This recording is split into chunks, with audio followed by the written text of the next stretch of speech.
नमस्कार, ओंकार न्यूज देख रहे हैं आप। आपके साथ मैं हूं आस्था श्रीवास्तव। रुक करते हैं खबरों का। तो यूपी निकाय चुनाव की तैयारियां तेज हो चुकी हैं। सभी पार्टियां चुनाव प्रचार में जुटी है। इसी के चलते सीएम योगी आदित्यनाथ संत कबीर नगर पहुंचे और जनता को संबोधित किया।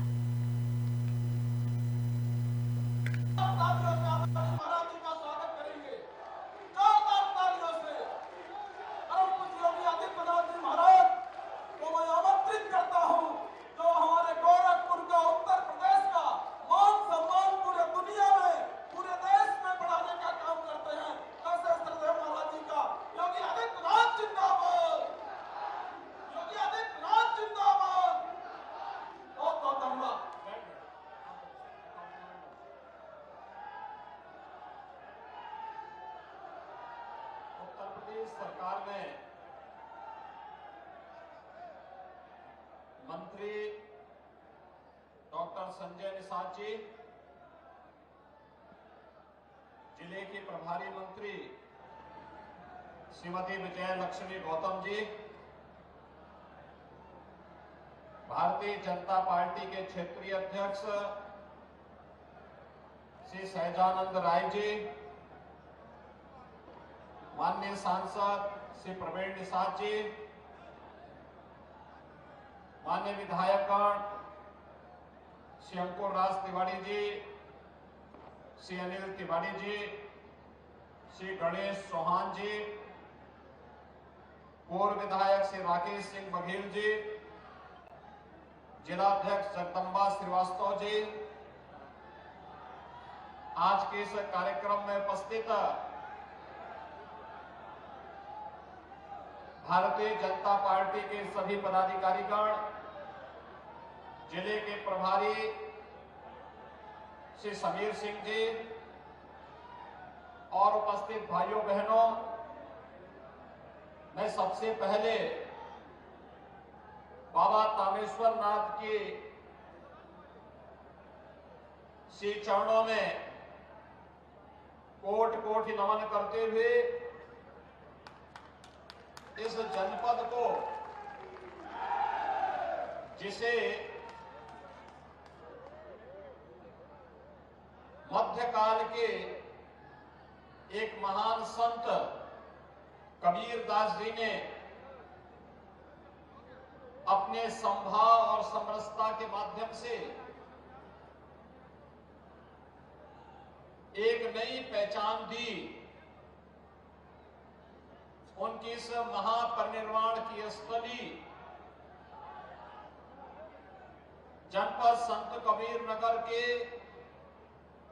आप सभी उपस्थित मतदाता भाइयों और बहनों का मैं हृदय से अभिवादन करता हूं।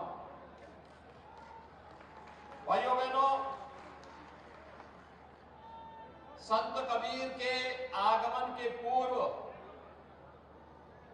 मगहर के बारे में ये माना जाता था कि यह ऊसर भूमि है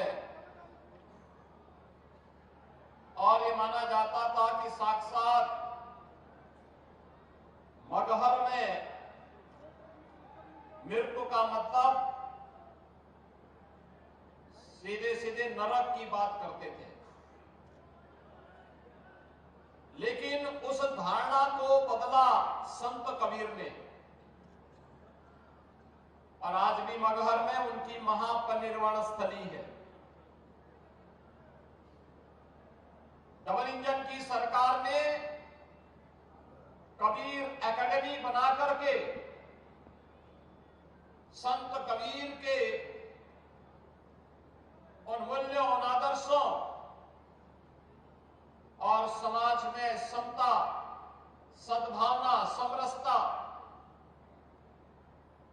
इन मूल्यों की स्थापना के लिए शोध को बढ़ावा देने के एक बड़े कार्यक्रम को वहां पर प्रोत्साहित किया है। आज आप देख सकते हैं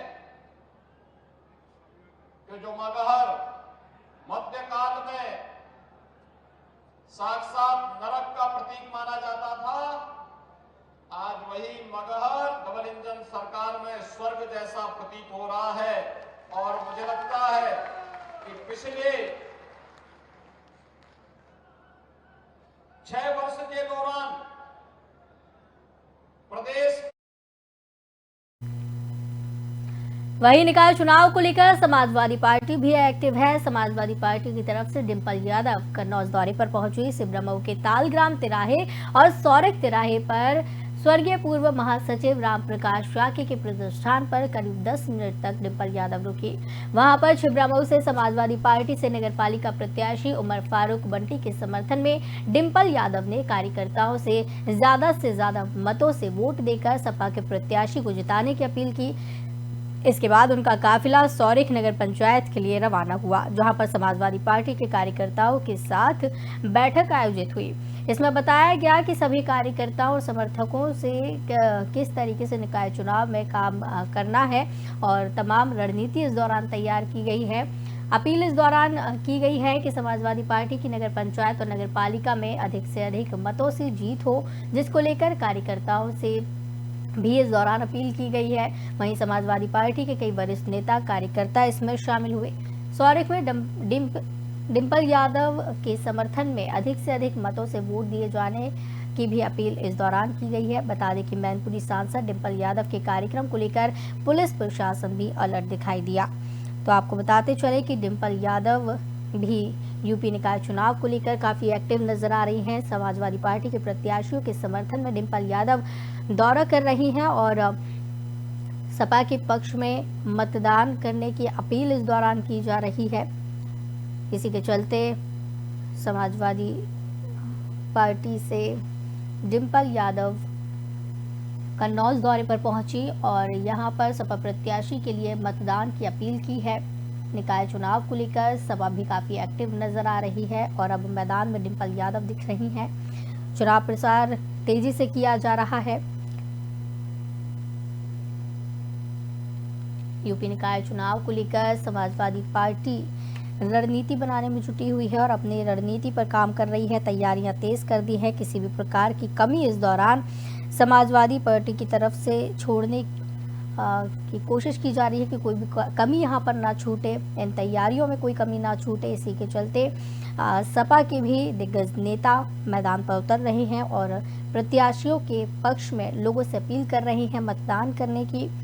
इसी के चलते डिंपल यादव भी दौरा कर रही हैं, लोगों से मुलाकात कर रही हैं और कन्नौज दौरे पर इसी के चलते डिंपल यादव पहुंची। और आपको बता दें कि सपा प्रत्याशी के पक्ष में मतदान करने की अपील इस दौरान की गई है। डिंपल यादव ने यहां पे मुलाकात की है लोगों से और साथ ही साथ सपा के प्रत्याशी के लिए मतदान की अपील की है। आपको बताते चले कि यूपी निकाय चुनाव को लेकर सभी पार्टियां एक्टिव मोड पर नजर आ रही हैं, चाहे बीजेपी हो, कांग्रेस हो या समाजवादी पार्टी हो। कोई भी पार्टी इसमें कोई कमी नहीं छोड़ने देना चाहती है। इसी के चलते डिंपल यादव भी कन्नौज पहुंची। छिबरामऊ के तालग्राम तिराहे और सौरिक तिराहे पर पूर्व महासचिव रामप्रकाश शाक्य के प्रतिष्ठान पर करीब 10 मिनट तक डिंपल यादव रुकी। वहां पर छिबरामऊ से समाजवादी पार्टी से नगरपालिका प्रत्याशी उमर फारूक बंटी के समर्थन में कार्यकर्ताओं से अधिक मतों से वोट देकर सपा के प्रत्याशी को जिताने की अपील की है, जिसके बाद उनका काफिला सौरिक नगर पंचायत के लिए रवाना हुआ।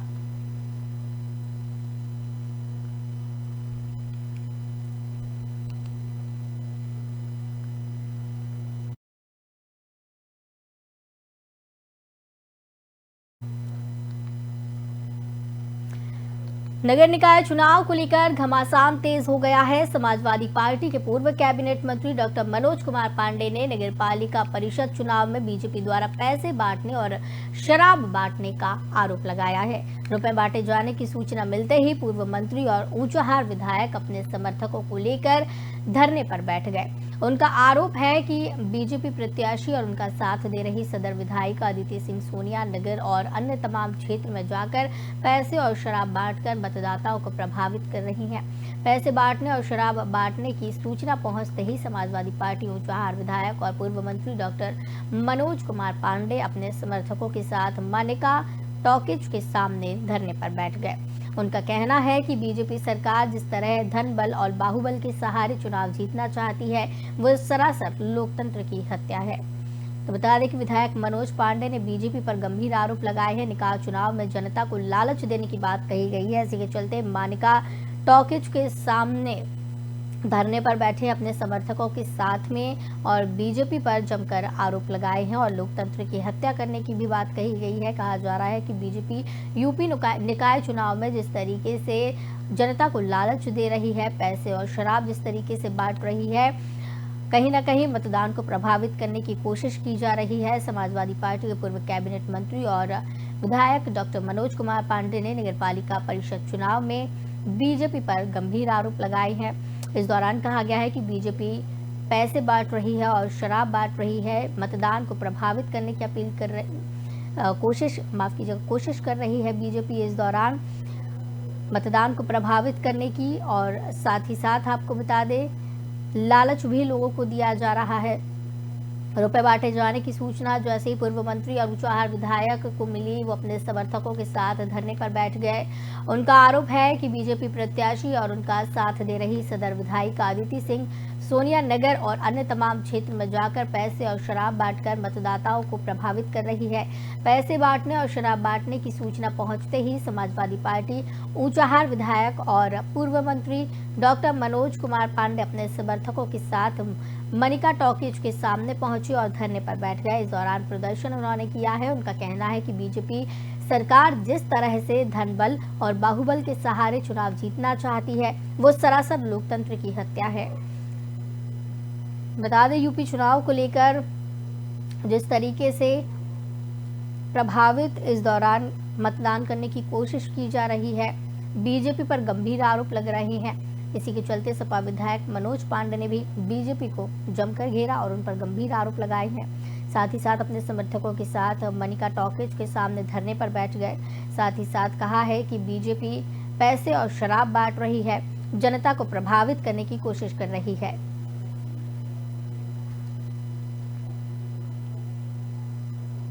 रामचरितमानस पर विवादित टिप्पणी देने के मामले में हजरतगंज पुलिस ने सपा नेता स्वामी प्रसाद मौर्य के खिलाफ चार्जशीट दाखिल कर दी है। जिन धाराओं में केस दर्ज किया गया है उसमें 7 साल से कम की सजा का प्रावधान था, इसलिए पुलिस ने गिरफ्तारी नहीं की। प्रकरण में पुलिस ने उनको नोटिस भेजा था।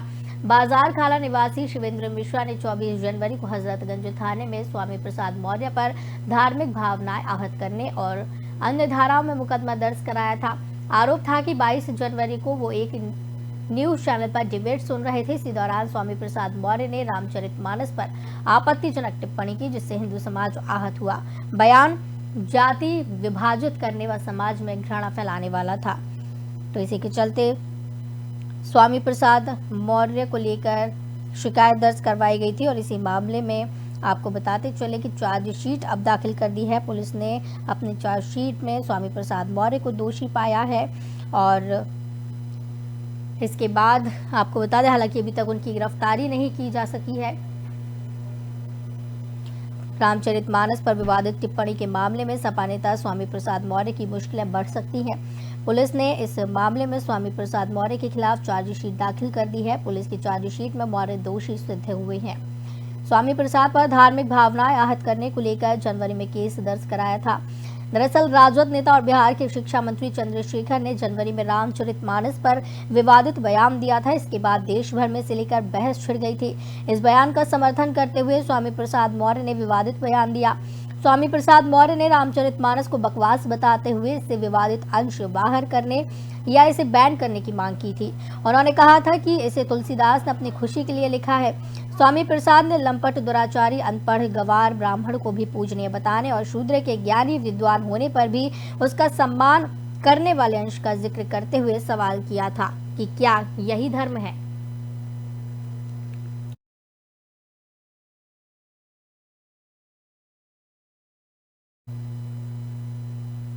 माफिया अतीक अहमद और उसके भाई अशरफ की बीती 15 अप्रैल की रात गोलियों से भूनकर हत्या कर दी गई थी। अतीक और अशरफ पर 16 सेकंड में 2 जुगाना और 1 देसी पिस्टल से ताबड़तोड़ 34 राउंड फायरिंग हुई। अब अतीक और अशरफ की जो पोस्टमार्टम रिपोर्ट सामने आई है उसमें बताया जा रहा है कि अतीक और अशरफ की मौत पहली गोली लगने से ही हो गई थी। अतीक को पहली गोली कान पर और अशरफ को पीठ पर लगी थी। इन दोनों गोलियों के अलावा और भी गोलियां अतीक और अशरफ को लगी थी। अतीक और अशरफ की इससे पहले जो पोस्टमार्टम रिपोर्ट आई थी उसमें पता चला था कि माफिया को 8 और उसके भाई को 5 गोलियां लगी थी। दोनों की हत्या प्रयागराज के कॉलवन हॉस्पिटल ले जाते वक्त हुई थी। रात करीब 10:30 बजे पत्रकारों के वेश में 3 युवकों ने अतीक और अशरफ को 3 तरफ से घेर कर फायरिंग की। फायरिंग इतनी तेज हुई थी कि पुलिस को अतीक और अशरफ को बचाने का मौका नहीं मिला। अतीक और अशरफ को गोलियों से भूनने के बाद तीनों शूटरों ने सरेंडर कर दिया था। तो आपको बता दें कि पोस्टमार्टम रिपोर्ट में अब खुलासा हुआ है। बताया जा रहा है कि पहली ही गोली लगने से अतीक अशरफ की मौत हो गई थी। 15 अप्रैल को पुलिस कस्टडी में मौत हुई थी अतीक और अशरफ की। तीनों शूटरों ने मौके पर ही सरेंडर कर दिया था। जनपद मथुरा की तहसील माठ थाना नौझील ब्लॉक गांव बघर्रा का मामला सामने आया, जहां जमीन बंटवारे को लेकर एडीएम फिरोजाबाद पर सवालिया निशान खड़े हो रहे हैं। एडीएम फिरोजाबाद माठ तहसील अधिकारियों को अपनी उंगली पर नचा रहे हैं। बताया जा रहा है कि सबूत के आधार पर पीड़ित महेश और उनकी पत्नी ने बताया है कि हम तहसील माठ गांव बघर्रा के निवासी हैं और इस दौरान जमीन बंटवारे को लेकर कई सवाल खड़े हो रहे हैं। एडीएम अपने पद का फायदा उठा रही है और साथ ही साथ बताया जा रहा है कि हमारे खेत से 420 से कुरा बंटवारे हो गए। चाचा गजाधर ने दाखिल दूसरे जवाब पत्र में ये भी बताया कि दोनों के ट्यूबवेल अलग अलग हैं, जबकि दोनों ट्यूबवेल और बाग को अपने हिस्से में लेने की कोशिश की जा रही है। कानून का दुरुपयोग कर चाचा गजाधर के बेटे एडीएम एफआईआर फिरोजाबाद अभिषेक सिंह अपने पद का दुरुपयोग कर रहे हैं।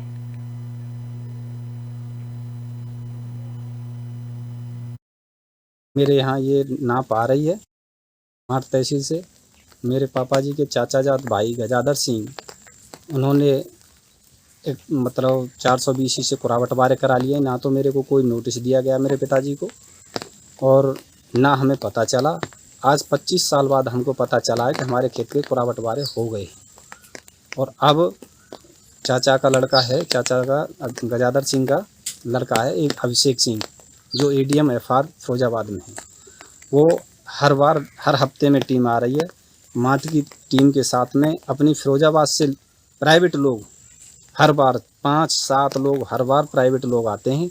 माठ की टीम पर उनको विश्वास नहीं है और मेरे परिवार को नाजायज तरीके से डराया धमकाया जा रहा है। रायबरेली जिलाधिकारी माला श्रीवास्तव ने नगरीय निकाय सामान्य निर्वाचन 2023 की प्रक्रिया के मद्देनजर बछरावा, शिवगढ़, ऊंचाहार सहित कई और मतदान स्थलों का निरीक्षण कर व्यवस्थाओं का जायजा लिया। पुलिस अधीक्षक आलोक प्रियदर्शी यहां पर मौजूद रहे।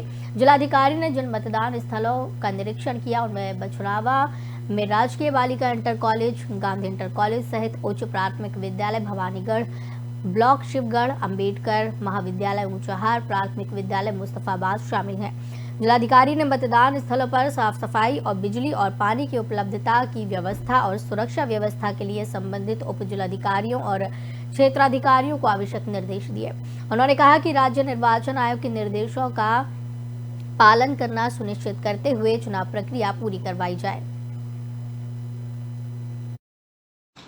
आगामी चुनाव जो 4 तारीख को जनपद रायबरेली में होना है, तो उसके दृष्टिगत आज कप्तान साहब और मैंने पूरे नगर निकाय क्षेत्रों के विगत दिनों में और आज भी भ्रमण किया है। विभिन्न तैयारियों का जायज़ा लिया है। जहां आवश्यक निर्देश देने थे वो दिया है संबंधित अधिकारियों को, और सभी मतदेय स्थलों पर पूरी व्यवस्थाओं को, पूरी तैयारियों को परखा है। उसमें जहां जो दिक्कतें थी उसको दूर करवाया गया है, और जो मतदाता आकर वोट डालना चाहेंगे 4 तारीख को, उनको किसी प्रकार की कठिनाई ना हो, इसको ध्यान में रखा गया है। दूसरा, सुरक्षा व्यवस्था के पुख्ता इंतजाम किए गए हैं। पर्याप्त पुलिस बल हमारे पास मौजूद है, पर्याप्त फोर्स हमारे पास मौजूद है। उसका डिप्लॉयमेंट किया गया है ताकि मिनिमम रिस्पांस टाइम में कोई भी सूचना प्राप्त होने पर तत्काल फोर्स और मजिस्ट्रेट वहां पर पहुंच सकेंगे और स्थिति को नियंत्रित रख सकेंगे और शांतिपूर्वक मतदान सुनिश्चित कराएंगे। तो मुरादाबाद नगर निकाय चुनाव सुरक्षा के मद्देनजर पुलिस ने फ्लैग मार्च निकाला है। अब प्रचार थम गया है और 5 बजते ही निकाय चुनाव का प्रचार भी थम गया। दरअसल 4 मई को वोटिंग होनी है, जिसके मद्देनजर पैरामिलिट्री फोर्स पीएसी की कई कंपनियों के साथ मुरादाबाद की सड़कों पर फ्लैग मार्च किया गया है।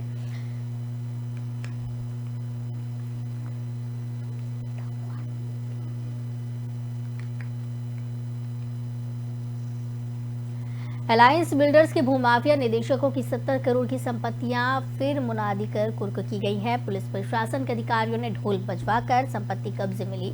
सोमवार को संयुक्त टीम ने स्टेडियम रोड स्थित 20 करोड़ कीमत के अलायंस बिल्डर्स के कार्यालय को कुर्क किया था। मंगलवार दोपहर कैंट व इज्जत नगर थाना पुलिस ने महानगर कॉलोनी स्थित अलायंस ग्रुप के निर्माणाधीन होटल अग्रांते के कार्यालय, व्यावसायिक भवन, गार्डन और बंद पड़े पेट्रोल पंप को कब्जे में लेकर कुर्की कर दी। कैंट थाना प्रभारी बलवीर सिंह, इज्जत नगर थाना प्रभारी अरुण श्रीवास्तव समेत बारादरी थाने की फोर्स यहां मौजूद रही। कैंट इंस्पेक्टर ने डीएम का आदेश पढ़कर सुनाया। व्यावसायिक भवन को सील करने के लिए कैंट इंस्पेक्टर ने ताला और चेन मंगवाया। कर्मचारी बाजार गया तो इस दौरान आपको बता दें कि जो चेन लेकर आया उसी से ताले को जड़ दिया गया। एसडीएम सदर प्रत्युष पांडे ने कहा है, इस दौरान की इस संपत्ति को खुर्द-बुर्द करने की कोशिश की गई तो संबंधित लोगों के खिलाफ अलग से कार्रवाई की जाएगी। अलायंस ग्रुप के व्यावसायिक भवन में बैंक ऑफ इंडिया की शाखा संचालित है। इसमें आसपास के कई लोगों का खाता है, इसलिए कैंट इंस्पेक्टर ने डीएम के आदेश में जनहित का हवाला देते हुए बैंक को सील या कुर्क नहीं किया। हालांकि बैंक अधिकारियों को बता दिया गया कि अलायंस ग्रुप के जुड़े लोगों के खातों में किसी तरह का कोई भी लेन देन ना किया जाए। अच्छा, ये जिलाधिकारी महोदय के आदेश के क्रम में आज पुलिस और मजिस्ट्रेट की उपस्थिति में बिहारमन नगला और धौरेरा माफी 2 ग्रामों में गैंग लीडर रमनदीप सिंह पुत्र गुरुचरण सिंह, अरविंद सिंह पुत्र रघुवीर सिंह आदि के खिलाफ filling station, petrol pump, bank, खाली भूमि ये आज सील की गई है। अच्छा, तो इस बुलेटिन में फिलहाल इतना ही। मुझे दीजिए इजाजत। नमस्कार।